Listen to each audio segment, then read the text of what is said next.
Barcelona are yet again involved in one of the best games, not just in the Champions League, but the whole season. How many times this season have we said, what a game for Barcelona? One entertaining game for Barcelona. One entertaining game for Barcelona.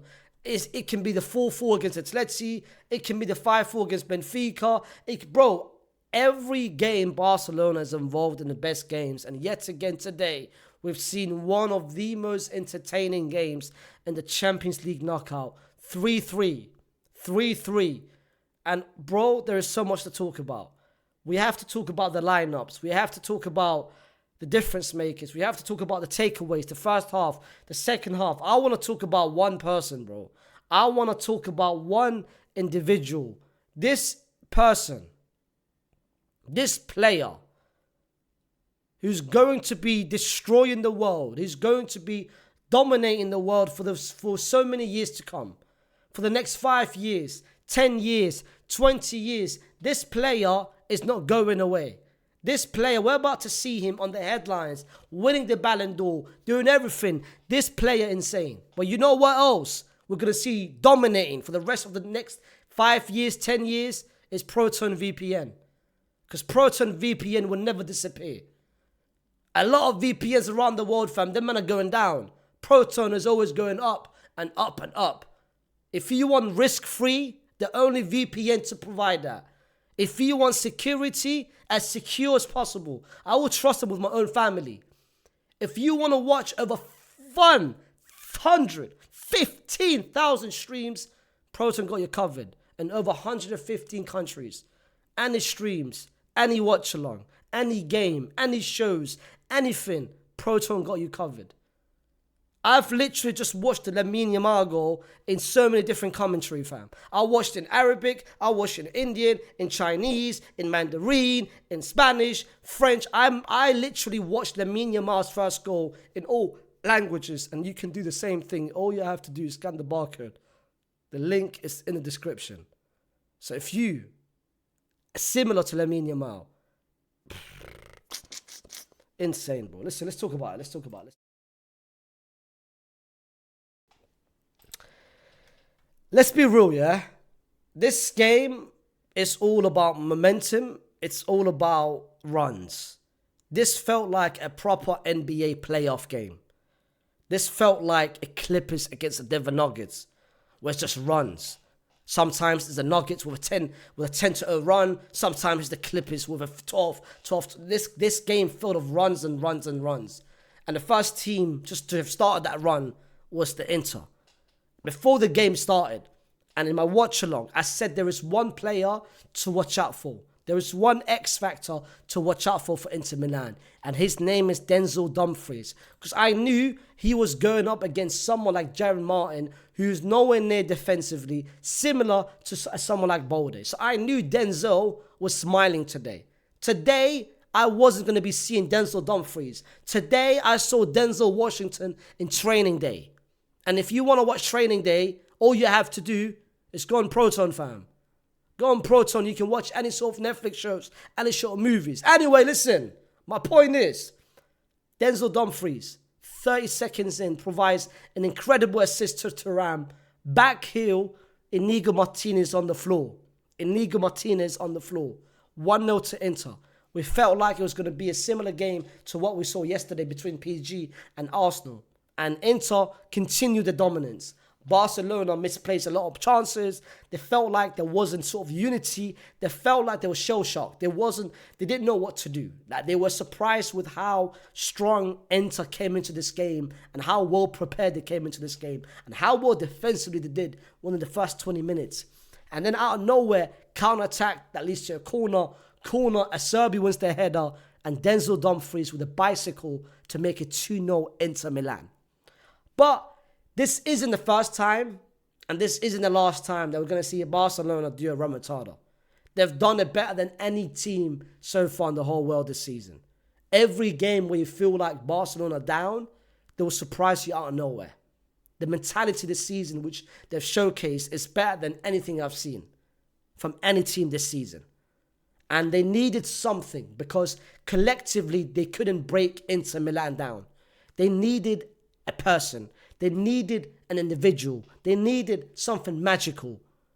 And no other than the magic himself. Mr. Neymar, Mr. Leo Messi, Mr. Faysal Hassan, Lamine Yamal comes out of nowhere.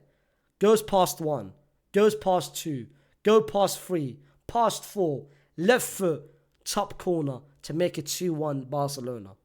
And the moment the first goal came in, you pretty much knew straight away Barcelona was going to score the second goal before the half ended. And when one X Factor did it, the second X Factor stepped up as well. Mr. Pedro Gonzalez manages to find Raphinha with an incredible peach of a pass, peach of a cross, great run from Raphinha, first time header, ball down, Ferran Torres, great 1-2 movement to make it 2-2.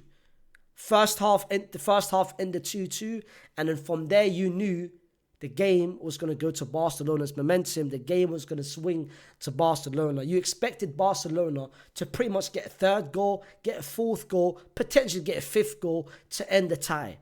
But one thing happened towards the end of the first half, which for me changed the whole dynamic of the second half. One thing changed the whole game, and that was the injury of Koundé towards the end. This right here, where is it? Where the hell is it, fam? Here. This right here changed the whole outlook of the game. What this did is this gave DeMarco a chance to start attacking. A chance that he didn't have in the first half. Because in the first half, he wasn't able to attack due to Lamine Yamal. And in the second half, and because of the fact he knew Koundé was solid defensively. So he knew, all right, now I've got a dilemma. Should I attack, even though it's going to be difficult because Koundé is great defensively, but if I do attack, I've got someone, Lamine Yamal, behind me, he's going to pretty much score. So I have to defend. But in the second half, he saw Eric Garcia in front of him. So he knew if I attack, I'm going to get something. I'm going to get something, which he did. Which he absolutely did. And then in the second half, Barcelona manages to make it 3-2. A chance was started from the left-hand side, which ended up to a corner. And Inter Milan made it 3-2. And who else but Denzel Dumfries, who made it 3-2. And literally, before anyone could breathe, before anyone could celebrate, before anyone could even say something, Barca gets a corner off their own. Short corner. Raphinha was outside the box. He tries an attempt from 35 yards, hits the crossbar, and the luck of Raphinha continues. The luck of Raphinha continues. It hits Summer, and it goes in to make it 3-3. And when they made it 3-3, then again, once again, you thought, all right, Barcelona, the momentum, once again, it's a game of runs. It's a game of runs. It's a game of runs. One team's got to run, another team got to run. One team got to run, another team got to run. But the moment where you knew the game was done, the moment which I said in the watch-along that this game is not going to see any more goals, is when Inter Milan changed the whole structure of the game, took away Denzel Dumfries, took away Marcus Thuram, brought in Zielinski, brought in Damian, and literally went from a 5-3-2, from a 3-5, same thing, 5-3-2 into a 5-4-1. And they shut down the whole midfield and they shut down the whole defense. And when you only have Lamine Yamal who can break that, it makes it difficult because Pedri went off for Barcelona literally towards the end of the second half. So if you take away the one man that can manage to break that line, it makes it difficult to rely on Lamine Yamal. Because Lamine Yamal tried. In the last 10 minutes, you only felt it was Lamine Yamal who could try to do it. But it wasn't enough. It wasn't enough.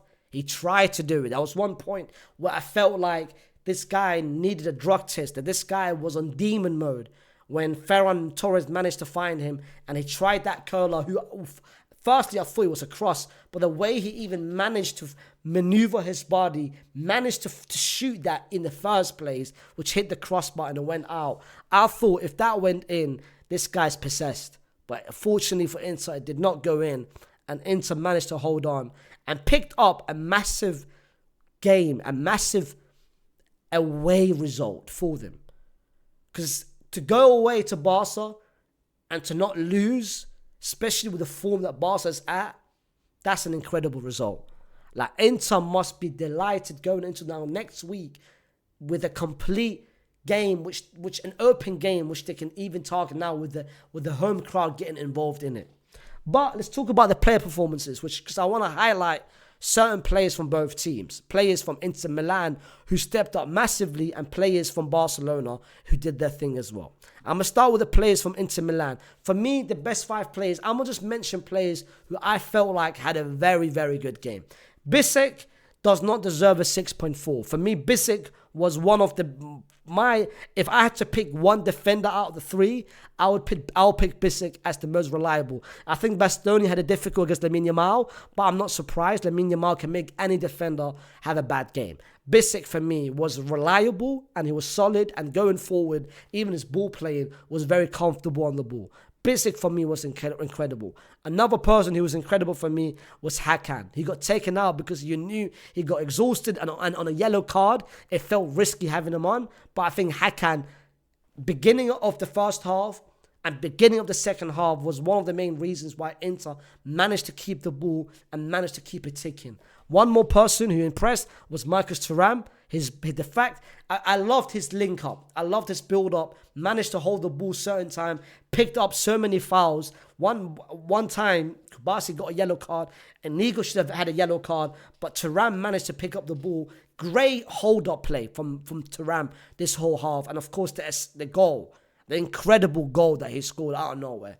But the best player for Inter Milan was this guy, Denzel Dumfries.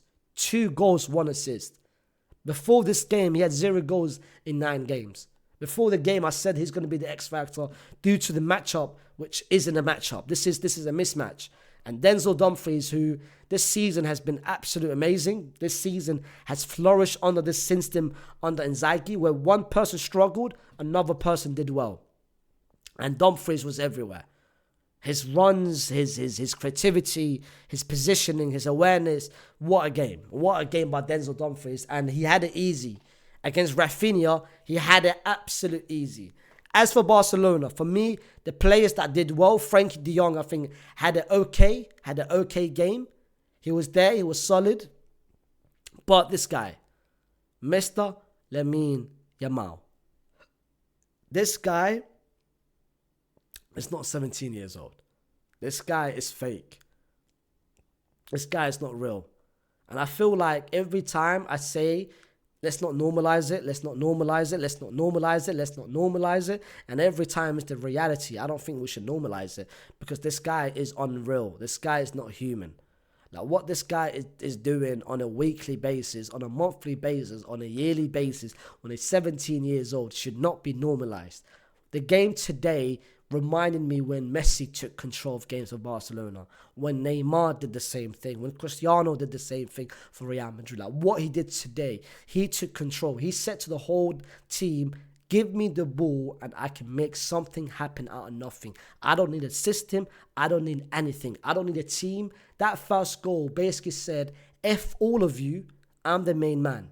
So when he talks his shit in the press conference, when he comes in with 2 shades, when he dyes his hair blonde, when he comes in with the speakers, bro, as he said, I might speak a lot of shit, but one thing I can do is I can prove it on the pitch.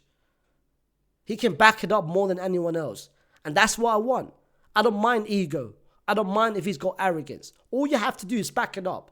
You can't have arrogance, you can't have ego, and you can't speak shit if you can't back it up. This guy does it better than anyone else. And I hate the fact, we look at the NBA players and we look at the arrogance and we look at the media trash talk and we say, oh, why can't footballers be that way? But when we finally get that person, You want to now what? You want to media train him? You want to say, well, that's too much? You can't have it but your own ways. You can't say, I want that, but when you get it, you say, well, not too much of that. You either want it or you don't. I love that. What he said about Madrid, I don't care. It's a rivalry thing. Madrid-Barca is a rivalry thing. And what he said, I don't have a problem with it. But this guy is talented. This guy's unreal, man. And if you think, as a Madrid fan, if you think he's not good, if you think just because you support Madrid, you can't compliment him, you know what it is? You don't love the sport. You don't love the sport. You love your club, and you think you love the club, but you don't love the sport. You have got no feeling towards the sport. Because you can't watch football if you can't watch Lamine Yamal and enjoy Lamine Yamal play. As for now, the haywans of the match, fam. And that goes to one person and one person only. I don't give a single damn if you got 7.7. I don't care if you managed to score or that goal, alhamdulillah, wasn't yours. I don't care if you assisted Ferran Torres. This game said a lot about me, said a lot about yourself. This game, where the left-hand side, a team doesn't care when they put three players. Imagine a team. Imagine now, this is Inter's back line. Let's just imagine this is Inter's back line, yeah? This is Inter Milan was prepared to do all of this. You know what? Let me show you. This is how Inter attacked. Yeah? This is how Inter pretty much attacked, yeah? Inter Milan was prepared to do this.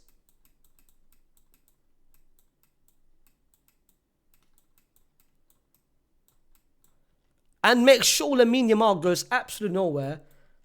And Raphinha was right there, so many times, wide open on the left-hand side. And the ball didn't even go to him. Barcelona knew the person who can save us, the person who can get us out of trouble, the person who can create, the person who can win us the game, it's not this guy. It's this guy. I've got nothing on. By the way, let me just chat to you guys, because I see a lot of people say you hate. I've got no issue with Raphinha. I don't hate Raphinha. I don't think he's a bad player. You can't score as many goals and assist as many goals and compete for the Ballon d'Or if you're not a bad player. My problem with Raphinha isn't him. My problem is the narrative about him. I hate the fact he gets called best player of Barcelona. And this isn't a Barcelona-Madrid. I don't hate Raphinha because he's a Barcelona player. This isn't a Barca-Madrid rivalry. This is just purely him being called the best player in the world when he's not the best player in the world. I refuse to believe and I refuse to give an award to someone. A Ballon d'Or should be a privilege. It should be seen as a luxury. It should be seen as the greatest individual award. And I cannot look at Raphinha and say to myself, he deserves the award over two other players who are far more important, far more greater, and far better than him. If I want to give the Ballon d'Or to someone in Barcelona, I'm happy to do it. This isn't a Barcelona thing for one last time. This is a footballing thing. If I had to give a Ballon to someone who's important, crucial, that can change the game, a difference maker, an X factor, I give it to Lamine Yamal. I give it to Pedri. And I don't understand how Barcelona fans themselves watch their team week in and week out and say to themselves, Raphinha should win the Ballon d'Or. How can you watch your own team every week and come to the conclusion that not him should be winning the Ballon d'Or, but him? Wait, let me show that again. Not him, but him to win the Ballon d'Or. You guys don't even know about your own team, and that's the crazy thing about it. But long story short, listen. Inter Milan, this is an important result heading into San Siro. The game is wide open. Barca is still somewhat the favourites due to what they've done this season, and their away form is actually pretty well. Their away form is no joke. So the second leg is going to be crazy. The second leg is going to be incredible. Listen, put down in the comments what you guys made of the game. Put down in the comments what you guys took away from the game. Don't forget to like. Don't forget to subscribe. And like I said to you guys, if you're looking for a VPN that can offer you a free initial version just as a tester. And if you're looking for a discount, if you're looking for a barcode, scan the barcode, link in the description. And I'm telling you right now, I would not sponsor something on my channel if I didn't feel like it's legit. And the same way Lamine Yamal is legit, VPN is legit. I'm telling you.